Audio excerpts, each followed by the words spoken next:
Dave Hall joins us now, the prospect guy over at Canucks Army. Dave, we've started a series at Canucks Army where we do targets that the Canucks could select at 15th overall in the draft. You led that off with Brady Martin. First of all, how tall is he? Two, tell me more about Brady Martin. Unfortunately, he's not the tallest of tall. He's only 6 foot, 174 pounds. But the good news is they're only 18. There's tons of wiggle room there, a lot of pathway. But the thing about Brady Martin, the reason why I love him is, we've been asking for this Canucks team to have a little more grit, a little more truculence up front, not just Kiefer Sherwood. Well, Brady Martin doesn't play like 6 foot. He plays like he's 7 feet. He's just, no matter what, I don't think you'll find him take a shift off. He's just always hounding carriers. He had so many hits that I actually have a clip on there where I started, putting a compilation of all his hits. I had to stop because I would just go all night. I believe he had over 150 hits, which more than triples any other Greyhound skater. So he just hits everything and anything all the time. Led the team in block shots, also led the team in points. So although his point totals aren't jaw-dropping, only 33 goals in 57 games, which is still good. But he's got a wicked release, a hard shot that's, NHL projectable. And I just think overall, if Brady Martin is available at 15, I think he's a layup to take. Unfortunately, it sounds like after a pretty good U18 World Juniors, the secret may be out of the bag and he may actually go top 10 now. I think top 10 is probably a little too generous, but you never know these days. He's a gamer for sure. Yeah, Dave, my follow-up was going to be, because I also love Brady Martin in terms of, doing my homework, how well-rounded he is, the tenaciousness, ability to play center ice position where the Canucks don't have a lot of high-quality prospects. Yes. He was somebody that I circled as like if he falls, that's such a slam dunk. But the worry that I've kind of had is historically when you look at how teams draft players with Martin's kind of profile that are so well-rounded, play the premium center ice position, they tend to get overdrafted and go earlier than a lot of people suspect. Whereas the profile of the kind of player that slips in the draft sometimes is like a Victor Eklund, a small finesse forward who right now is projected towards the latter part of the top 10, but could sort of do the Jonathan Lekkemacki thing where he slips down to the middle of the first round. So two-part question, how realistic is it that there is going to be one of those higher profile centers still available at 15? And second, if a smaller finesse winger like Eklund does drop to 15, does he become a slam dunk? You got to take this guy type of prospect? Yeah, and to be honest, there's probably no better, another player for this assignment. I think Victor Eklund is probably that classic case of we think he's going to go top 10. He's definitely going top 10. He's got all the skill in the world, but like you said, he's small. Yeah, he's tenacious. He makes up for it, but will that be translatable to the next level? So I think the question, although this is a bit of a cop-out answer, I think it really depends on who's available, because there are some other players that we've learned through injuries that could be available at 15 to them already, let alone Victor Eklund. So I think Eklund would be a nice pick. I think for what I think the Canucks should target, typically I'm a best player available kind of guy. That's typically how I roll. But I just think when you look at this prospect pool, and obviously I take a look at it every single day, I can't get past the fact that they need a right shot center. And I just think even if you don't get the Brady Martin, even if you don't get noted my guy, so before even Brady Martin, I've been on Jake O'Brien all season long. Unfortunately, that cat's out of the bag, and I don't think the Canucks will get him. So even if those two guys are gone, there's still a few names that I think they could snag at that point that just better fit their organization, not only from a positional standpoint, but also they're not that far off from being best player available. So while Victor Eklund is super fun, I would personally complain with having Victor Eklund at all. He's a fun, tenacious, point producing player. I just think, you're probably best to go with a bit of a safer pick in terms of, upside. So the interesting thing, sorry, Harman, you had a follow up. Go ahead. Yeah, just wanted to quickly sort of get your take on who, let's say the O'Brien sort of Martin tier of centers is gone, because it sounds like there could realistically be 5 or 6 centermen at the top of the draft class that get taken in the top 10 to 11 picks. Assuming those top 5 or 6 centers are off the board, I was sort of looking at a lot of the prospect rankings in the middle of the first round. There are a lot of quality wingers, it seems like, that could be realistically available, but I wasn't sure about that sort of like next tier of centermen. Who are one or two of the names that you'd be sort of watching and circling as far as being realistic candidates at 15? Yeah, well, I think so. Two players that I think might be a bit of a reach, like 15 might be a little generous, but I think guys like a guy like Braden Coots or even a Cole Reshny, who's really jumped up the rankings this year. He's a bit of a, both of them are a bit of a reach, but I just think they're both very, very reliable two-way centers that can play both at both ends of the ice. And like, you know, Braden Coots, for example, you're not going to find a harder worker than he could put in all situations and he'll just give it his all.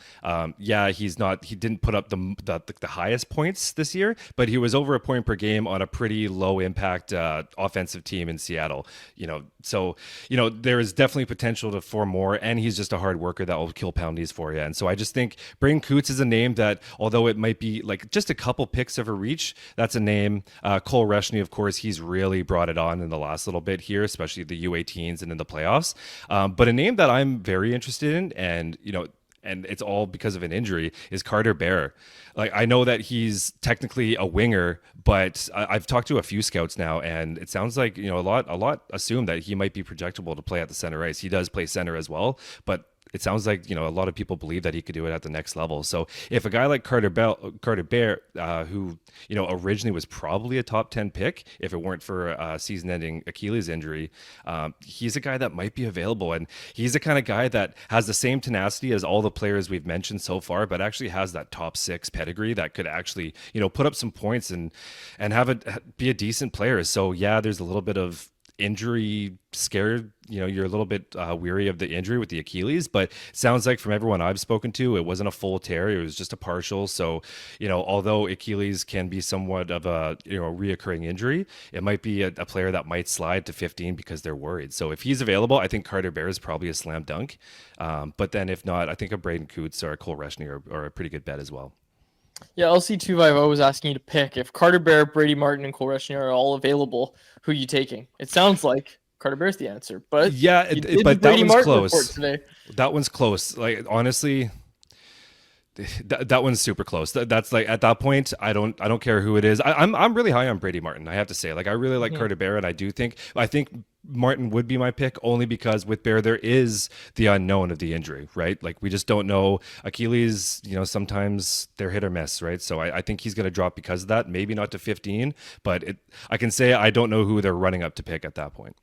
Dave, it seems like there's been a lot of movement in the rankings in the past few months. And I just read Stephen Ellis's first mock draft since the draft lottery, and it's up over at Daily Faceoff. Really good read. Stephen obviously does a great job covering prospects around the whole league. And one name that kind of stuck out to me for multiple reasons, obviously it's a very, very cool name.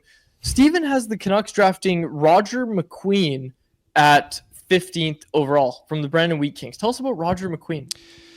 Okay, so when I woke up this morning, and this is no disrespect to Stephen Ellis. Stephen Ellis does a fantastic work. Stephen, love you. When I woke up this morning, I thought that was crazy. There is no way Roger McQueen is falling to 15. And the reason why I say that is, like, I haven't even really focused on Roger McQueen so much this season, because when I'm covering the Canucks, I just, I didn't assume they would be a bottom feeder team. So I just, there's some guys, Roger McQueen, James Higgins, Michael Misa, that we just know are going to go in the top end of the draft. So I just focus on the guys that I think are going that mushy middle. So when I saw Roger McQueen at 15, I'm thinking, okay, I know he has the back injury, but there's just no way that a guy of that caliber could drop. So I did a bit of recon, and it turns out that there is some skepticism on that back injury. So, although I still think there's probably a good chance that he does go in the top 10, there sounds like there could be a very realistic pathway towards him dropping to 15th. And so if that's the case, like, back injuries are tough because, there's not one, specific incident that you can kind of relate it to. So, people are weary of the back injury, but I think if he's dropping to 15, you're running to the podium. I mean, we're talking about a towering center, right shot center, who can skate just as, like, he can skate like he isn't 6'5". He's a great net front presence. He's got an incredible puck touch. He can score goals. He can play make. He's a layup if they have him at 15 to just run to the podium and take Although, albeit there is some risk with the back injury, but I just think if he's dropping to 15th, you're running. But yeah, it turns out I thought it was crazy. It turns out maybe Steven was onto something there. So if Roger McQueen, if he's available, we love the name. So Yeah, I'm sort of in a similar boat as you, where I had McQueen in the territory similar to Brady Martin, where I don't expect him to be available, but I mean, hey, Quinn Hughes wasn't expected to be available at 7th overall, so weird things can happen at the draft. And so while you're not planning for it to necessarily happen, it does become a layup, run to the podium if he somehow falls to 15. Wanted to shift away from the draft a little bit. You've probably followed the Abbotsford Canucks closer than anybody in the market, arguably. Manny Malhotra's name has obviously emerged as a possible head coaching candidate in Vancouver. What are your thoughts on Malhotra's coaching style here in Abbey, and whether you believe he's ready to potentially take over as the big club's head coach? Yeah, I mean, let's be real. He's been fantastic this season. I'm going to even take it back to the last game in the playoffs where they're down 3-0 in the first period. And then he not only makes a swap in the crease where he brings in Nikita Tolopilo, gives Artur Silas a rest, but he puts his entire lineup through a blender and just completely brings out a brand new system for the second and third period to kind of jolt his team, which, is it, a lot of people think that's an easy thing to do, but when you're, in a playoff game, a lot of coaches might just sit back and just hope that they finally catch fire with the same thing. But he's kind of, he's changing it up on the fly, and he's really, you can tell like he's coaching, right? And so I can't say enough good things about how Manny Malhotra's coached down there. I mean, it's evident from the incredible run they've been on since January. But even before that, you could tell that it took the team a little bit to get into a system. But now that it's implemented, they're just rolling. And so it's a bit of a mixed bag for me. Like on one end, I do think it might be a little rushed. Like one season, that's a short stint. And while I don't want to discredit his job at all. It is, it's a big tier to jump right to the NHL level. But with that said, he's also had some, assistant coaching experience. He knows the system well. He knows the players. And so, you put the right coaching environment around him, and maybe it isn't that tough of a jump. So again, a bit of a cop-out answer. I think it's a bit of both. I personally, I tend to lean towards that it's a little bit rushed. But then again, what's the vision? If you don't have Manny Malhotra go, so you bring in a coach, are you hiring that coach for one season and saying, hey, Manny's our guy, so he's coming in on 1 year? Or do you say, hey, Manny, sorry, we're going with X, Y, and Z. We don't really see a pathway towards you, right? And so who knows? Maybe they bring him in as an assistant coach, right? Like maybe they start to ease him in that way. But I don't know. I think he's doing a fantastic job. I wouldn't be upset if they do hire him, but I think there's definitely questions as to, is it too soon? We got a super chat from Web.3, $2 super chat. We appreciate the donation to the BC Mental Health Foundation. He said, Manny equals vibes. We need that right now. Dave, I've been saying it for a while. I'm a big fan of Manny Malhotra. One question I think people have had about Manny is the system. Well, what kind of system does Manny play? How far away is he from being just a carbon copy of Rick Tocchet? Because we've obviously seen a lot of his players find success in Rick Tocchett's NHL lineup. Does Abbotsford play that same lock it down defensive style with what people would argue is not much offense? Well, I think it's a little bit of a hybrid. Like in the third period, they're one of the best third period teams in the league. When they get up by a couple goals in the third period, they lock it down, and they very rarely give up the leads. So I think when they're in the position to, he does lock it down. Like you can tell that there's a progression there from the NHL down to the AHL. But I also do think he lets his players fly a little bit. Like he'll let them. You see a guy like Max Sasson and Archdeep Baines. He does allow them to kind of do their thing, and you especially notice it on the back end where you got before it was Eric Brandstrom. Now we got Victor Mancini. He allows them to kind of spread their wings a little bit and trust that they're going to do the right thing and just kind of let them play to their skill sets. So I think it's a bit of a hybrid. In the third period, definitely when they're up, you definitely see them lock it down and play. I don't want to call it low event hockey, but they definitely close it down and lock it up. So I think he just plays a nice hybrid style where you could tell he's trying to implement those same rules as they do in the NHL so that they're ready for it. But he also kind of beats to his own drum as well. This one from Cynical question in the chat. Who is the fool's gold player the Canucks should not draft? That's a great question. Okay. I got an answer for it, and only because I know Quads and I were talking about him earlier. I know that, just relaying it back to Stephen Ellis's mock draft, I know that he had Logan Hensler going right before McQueen. And again, this isn't a knock on Logan Hensler. I just, he's a right-hand shot. There's a lot to like. He's a good skater. He's a two-way responsible guy.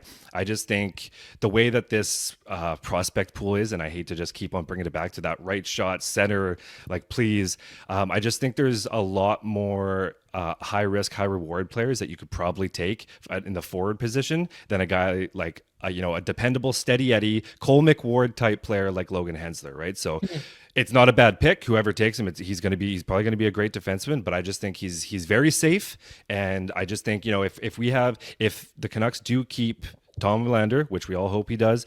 We've seen Victor Mancini play very great down in Abbotsford. They've obviously got Philip Hronek. There's enough spots on the right side that I think I'm comfortable not to take a Logan Hensler. And it has nothing to do with him. I just think if there's one guy not to take, it would probably be him. Just only because I know he's in and around that realm of that 13 to 20 kind of style. So I think he would be my pick in that spot. I think that's a great answer. You got to take swings. You got to take swings if you're the Canucks. Got to take risks. Yeah. Okay. The draft lottery format we were talking about right before you joined, Dave. What did you think of it? I'm not gonna lie, I missed it. Okay. I didn't think it was as early as it was, so I actually missed it, unfortunately. But everything I've read, which I'm happy they're bringing it up, because I was listening to you guys talk before, and I agree. The holding up the cards, and this has the next pick. Stale. And as you mentioned, Harm, with the commercial breaks, you grab a beer and you're watching the thing, and all you're watching is signs get posted up. So just not great. Back to Abby. Through their playoff run so far, who's one player that has exceeded expectations the most in your mind, and one player that has underperformed expectations the most? Okay, I've already kind of talked about him, so I don't really want to say Victor Mancini. He's probably been my number one guy. He's just on another level. A lot of elements to his game that you just didn't see in Vancouver, rightfully so. He's trying to be responsible and not get demoted down to the AHL. But he's been a rover out there. It's been quite something. His skating is on a whole another level, which we all knew he had. But he's been very impressive. But I will say I've also just really liked Sammy Blais. I know he's not a prospect, but you just can't help but love what he brings to the ice. Like, you really notice it, not only in this back half of the season, but in these playoffs. He's getting the tone set right away with a couple big hits. He's going out, he's putting up points, he's making his line mates better. So I think if there's anyone who's really stepped up to me, it's Sammy Blais, and I'd be shocked if he hasn't earned himself into a two-way contract in the NHL next year. It's my hot take. I think whether it's with Vancouver or not, I think Sammy Blais probably done enough to earn himself a contract.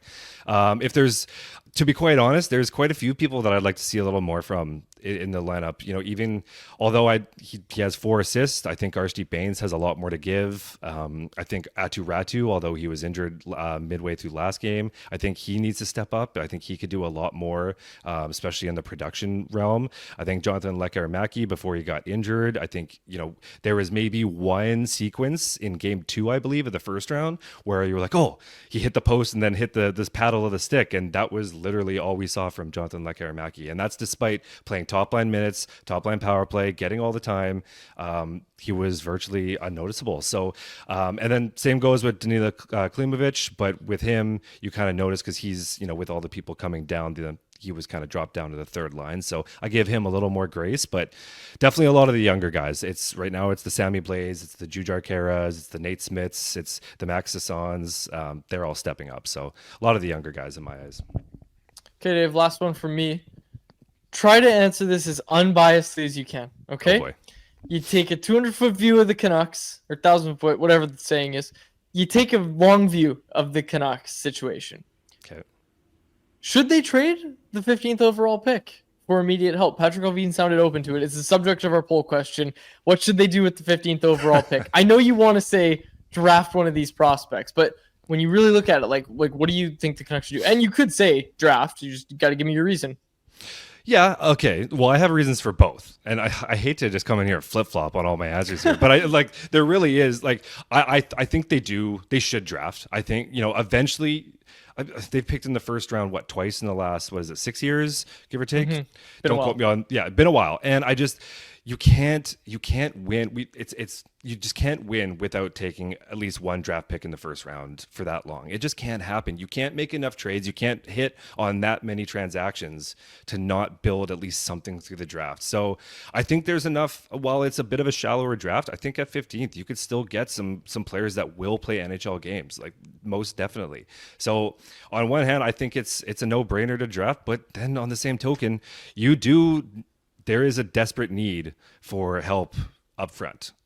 Whether it's the wing or in the center, that top six needs help. And so if you're not trading that 15th pick, where is that coming from? Well, Tom Verlander, yeah, he's a piece that everyone seems to be talking about right now. He's not signed, but that's kind of counterintuitive to what really needs to happen, right? And so I personally think they should draft. I do think they probably will trade it, but I think they need to draft. Eventually, you need to start building up that prospect pool, and whether they use them or not, at least to even trade for future transactions, you need to have some high-end first round picks to build something. So I'm going with this one to draft.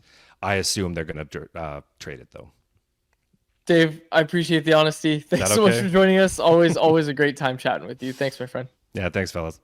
There he is, Dave Hall. You can read his work over at CanucksArmy.com, and of course, you can see him on Rink Wide Vancouver for the rest of the Abbotsford playoffs as well.